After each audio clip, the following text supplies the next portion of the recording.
Which heaven did they go to? I'll ask the question again. Which heaven did they go to?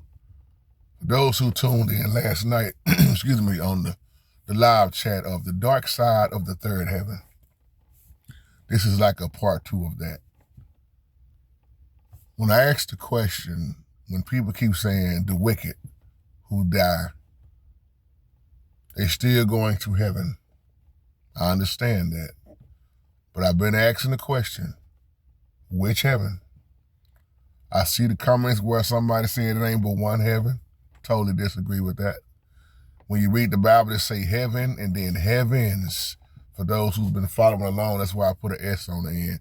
Now, these videos may be stupid to some people, but it answers a lot of questions for those who've been waking up and going against all this mess we've been taught growing up, these fairy tales, and everybody going to the righteous side. Too many people missed the first video because I said the wicked. People is leaving comments saying this brother's placing judgment like he's God. They missed it. I'm just the messenger, not the enforcer. And most of the people that's new is the ones that's missing it because they only looking at a couple of videos, not knowing a lot of the stuff that they have been saying in the comments that I agree with and have taught it. But as I said, the key word in these videos is, where does the wicked go? Now, you don't have wicked kin folks that have died, because I know I do, have had. You don't have homeboys that died. Now, I know, like you say, yeah, nobody knows the heart and who's going where. But the Bible shows where you go when you reject the Most High.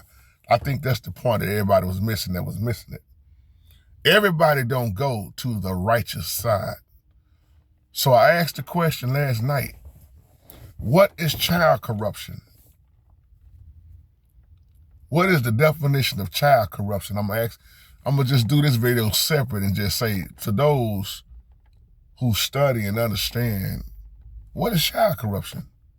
Could it be more than one thing? Is it raping the child? Why am I asking this? Because last night when we read the scriptures in the book of Enoch, once again, Enoch made a mention of all those who rejected the Most High, who was in love with wickedness, and they was in torment. They wasn't in the righteous side. He said a part of their punishment was because of child corruption.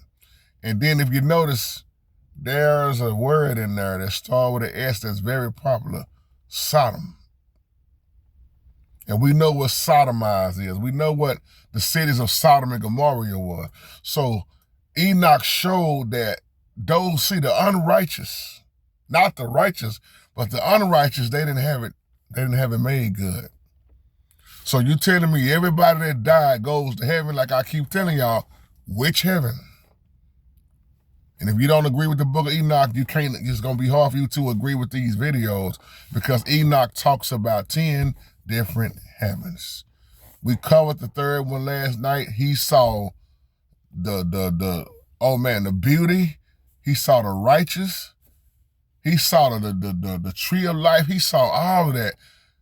But then at that same, you keep reading, he saw the wicked in the third heaven, but separated from the righteous.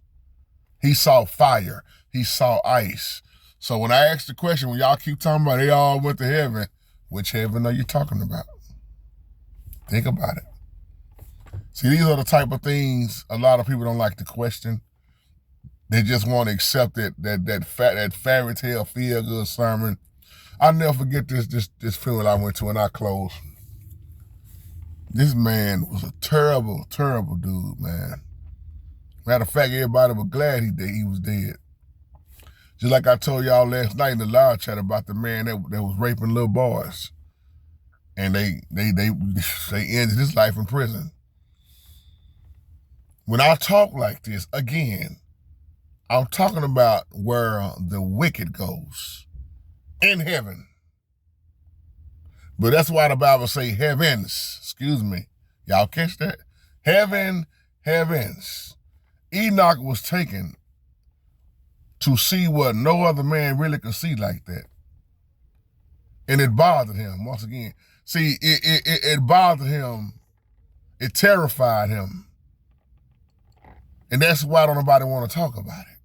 Because it goes against your doctrines in these churches. It goes against, it's going to go against all that stuff about they're in a better place now. Well, you can't read that book and be like, these people in a better place.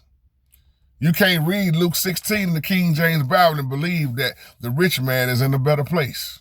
Once again, as I close, the Most High is all over. Whether you're talking about the lowest of the lowest, he's there. The highest of the highest, he's there. You can't run, you can't hide. He's omnipresent, which means he's everywhere at all times. The book of Psalms is very clear on that. David knew that. David said that also. So what's below? So you got to realize the creator that created everything, who is Alpha and Omega, the beginning and the end, the good and terrible Most High. Yeah, only a few people understand that. The good and terrible Most High. That's why I keep telling y'all the definitions of these words. You got to go back to the original meanings. He's good and terrible at the same time. And that goes over most people here. All them boys sitting up there calling God terrible. He going to hell. I'll leave you on that. Shalom, family.